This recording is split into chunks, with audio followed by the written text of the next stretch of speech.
266 ke burst nih. Ini single, ini burst. Silakan teman-teman hubungi Mbak Novi.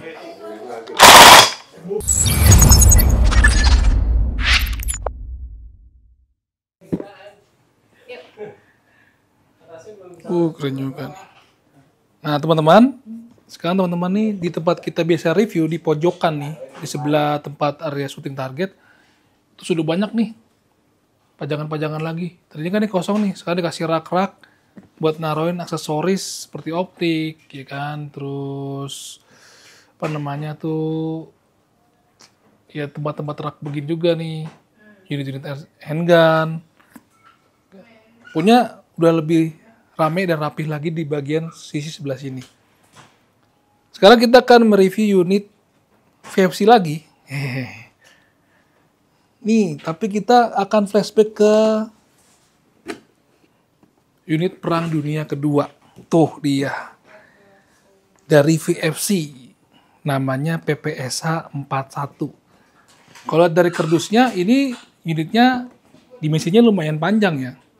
Ya kan? Karena kalau dari speknya itu buku pedomannya itu panjangnya bisa mencapai 84 cm gitu dengan berat 2,7 kg. Hampir 3 kg lah kalau tanpa drameknya. Pakai dramek. Berarti inilah salah satu unit mesin gun dari Perang Dunia Kedua. Unit apakah itu? Tadi kan gue sebutin ya PPSH 41. Bagaimana bentuknya itu? Cekibrot. Ternyata unitnya ada di samping kameramen kita. Ini dia. Bede. Ya. VFC PPSH 41 GBBR, teman-teman. Inilah replika dari unit PPSH buatan, kalau retailnya adalah buatan dari Uni Soviet yang didesain oleh Georgia Spagin. Ini adalah senapan mesin ringan Uni Soviet pada Perang Dunia Kedua yang digunakan oleh pasukan infanteri angkatan bersenjatanya mereka. Ini diproduksi sampai 6 juta unit pada saat itu, ya kan, menggunakan kaliber 7,42 x 25 mm Tokarev. Lalu direplika oleh VFC sebagai unit airsoft gun. GBBR pula lagi. Ini berat teman-teman. Ini kalau tanpa magazine aja yang gue bilang ini menggunakan dramek. Jadi ini mesin gun ya, mesin gun zaman dulu nih. Tuh. Ini teman-teman kalau pecinta film Perang Dunia Kedua mungkin hatam ya. Jadi kalau teman-teman nonton video ini ada salah-salah kata penyebutannya ataupun gimana-gimananya, mohon dikoreksi aja teman-teman. Ini bisa menampung 120 BB sekaligus. Terbuat dari bahan aluminium. Cukup berat juga nih. Ini 2,7 kg tanpa ini ya. Kalau tanpa ini mungkin bisa sampai 3 kg lebih. Oke, kita langsung lihat dari dekat aja.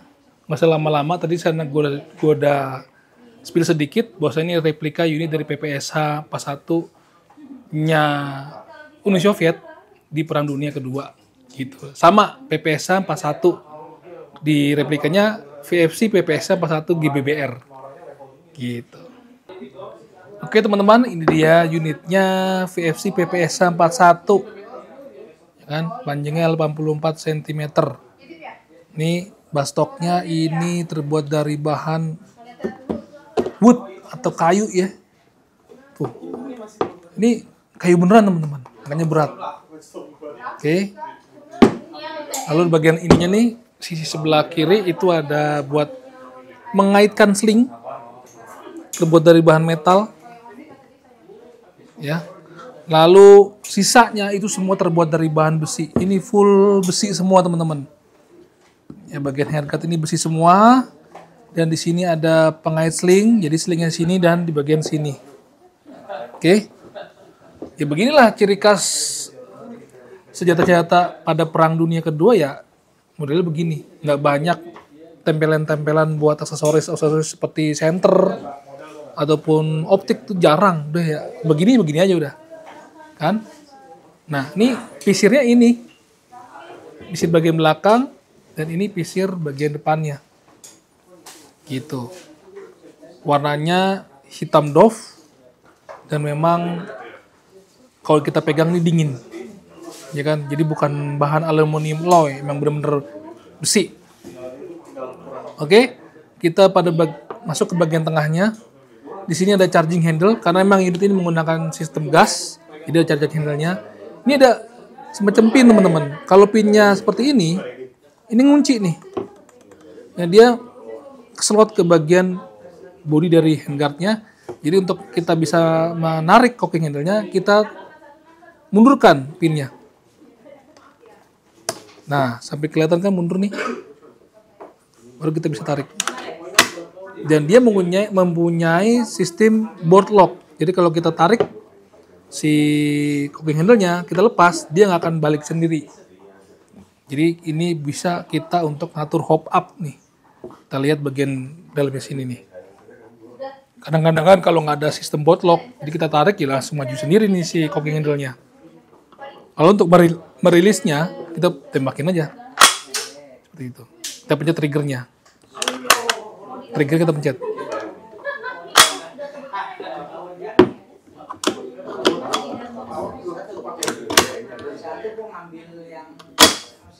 Oke.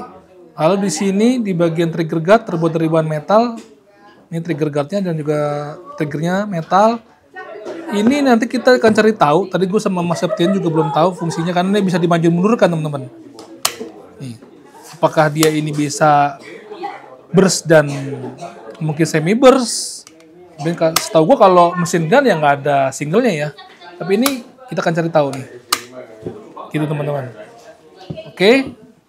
Maju ke depan bagian trigger guard ada mag release. Ini dia nih. Mag-nya. Jadi kalau ntar kita mag-nya pasang, kita kunci mag-nya seperti ini. Kalau kita mau lepasin mag-nya, kita buka ini. Nanti kita akan contohkan. Oke teman-teman, ini magazinnya. Jadi kalau gue lihat di beberapa sumber di mana di Google, ada yang seperti ini. Ada juga yang model panjang seperti pada umum magazine. Cuma gue nggak tahu itu pastinya unit PPS 41 atau bukan ya. Tapi kalau yang ini, tipe ini ya dia menggunakan drum mag seperti ini. Tapi biasanya kalau senapan mesin atau mesin gun itu memang ada dua magazine, ada yang model drum mag, ada yang model magazine biasa. Sama seperti pada senapan mesin zaman sekarang juga ada yang begitu modelnya. Nah ini kalau zaman dulu biasanya pakai model-model drum mag. Ini kunci teman-teman. Jadi kalau kita mau ngisi BB-nya itu kudu dibuka dulu. Memang harus sabar kalau punya unit zaman dulu. Dibuka dulu kuncinya, nah diputar. Nah, seputar gini. Nah, ini dia magazine aslinya nih. Ini kita buka. Nah, ini hanya semacam buat pelapis aja biar seperti aslinya. Semua terbuat dari bahan aluminium dan ini untuk kita ngisi si gasnya. Ini slot pengunci, tadi gue bilang pengunci pada bagian ini nih, magazine locknya nih. Nah dia nanti masuk ke sini. Gitu teman-teman. Kita isi kayak gini aja nih, ya kan? Seperti ini kuncinya nih, isinya BB-nya. Tahan, ditekan, trak, kita akan isi muter nih si BB-nya ke dalam magazinnya. Setelah itu kita pasangin lagi. Nih, ya, bagian kepala dari masuk ke BB. Lalu ini juga, ini yang ada motif seperti ininya, itu bagian atas tandanya. Pasang sesuai dengan bentuknya. Lalu jangan lupa kunci lagi. Nah, gitu. Kita isi gas. Ya, gasnya mana itu dia? Sebentar, diambil.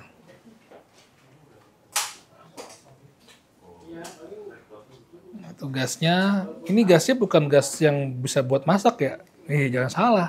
Ini gas khusus buat airsoft, teman-teman. Dan dia itu green gas. Ya, sekali lagi, airsoft itu menggunakan green gas, bukan gas mak lo atau gas buat yang suka dipakai pendaki gunung, itu nggak bisa. Jadi khusus buat mainan airsoft. Pasang.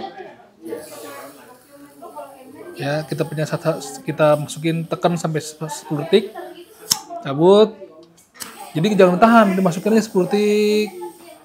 Cabut lagi, nanti kalau penuh dia akan gasnya itu akan nendang balik. Sekali lagi dah. Nah, ini udah penuh nih. Tuh tandanya seperti itu kalau gas sudah mulai penuh di magazinnya. Lalu sekarang kita lihat ini cara masukinnya. Jadi yang ada bentuk seperti ini itu menghadap ke belakang, menghadap ke trigger. Bagian trigger ini, teman-teman. Ya. Ini bagian depannya. Masukin. Sebelah sini ya kelihatan nih. Sudah lampu tuh. Sebelah sini. Nah, ini kita naikin dulu, teman-teman. Naikin dulu. Baru kita masukin.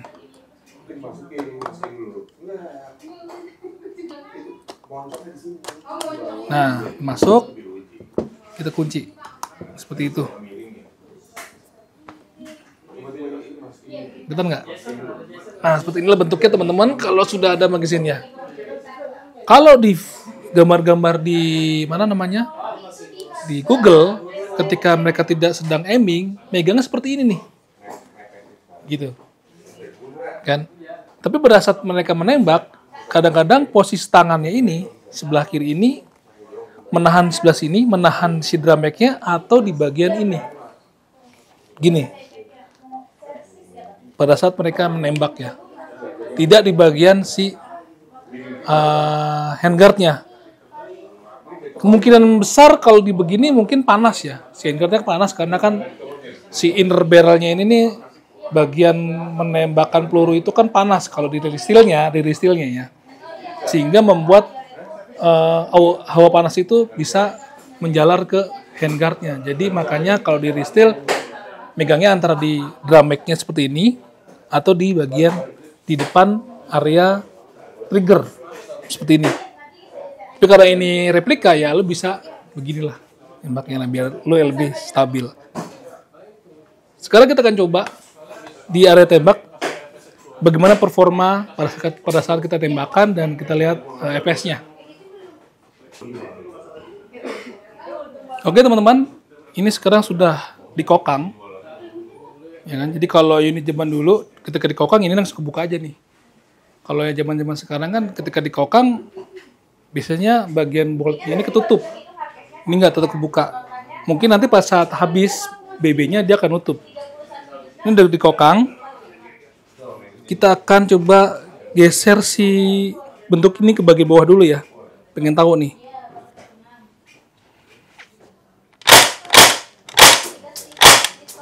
Jadi ini kalau dengan posisi pin ini di bawah, dia itu single. Sekarang kita akan katasin apakah ini menjadi burst.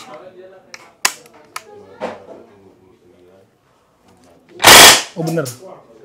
Jadi ini adalah satu unit yang tidak ada safety-nya. Yang gue tahu sampai saat sekarang ya. Jadi kalau pin ini ke atas, ini adalah burst. Ketika ini dikebawahin, bawah ini ya, itu single. Kita akan tes untuk single berapa. Sini.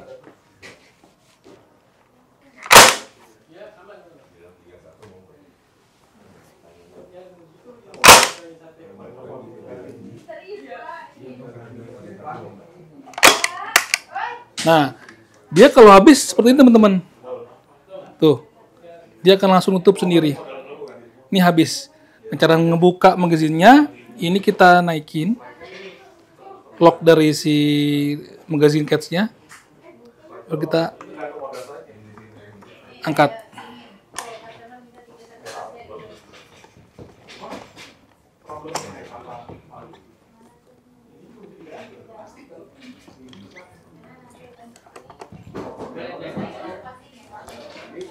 Enggak, ini ngunci. Nah, seperti itu teman-teman. Kita akan cek dulu apakah ini habis BB-nya. Nah. Oke teman-teman, sekarang kita lihat tes FPS di single dulu nih.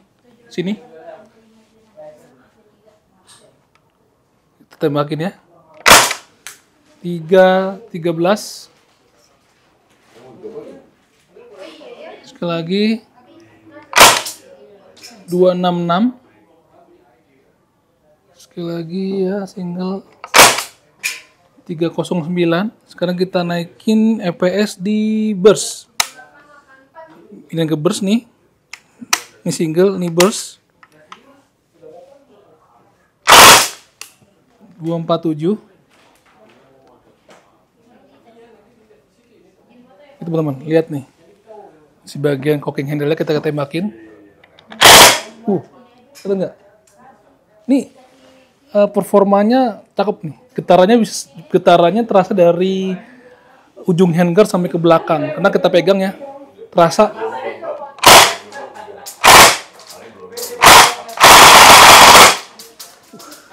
Gila teman-teman. Silakan teman-teman hubungi Mbak Novi. Nah, ini kalau udah habis langsung nutup. Sekarang kita akan foto dulu.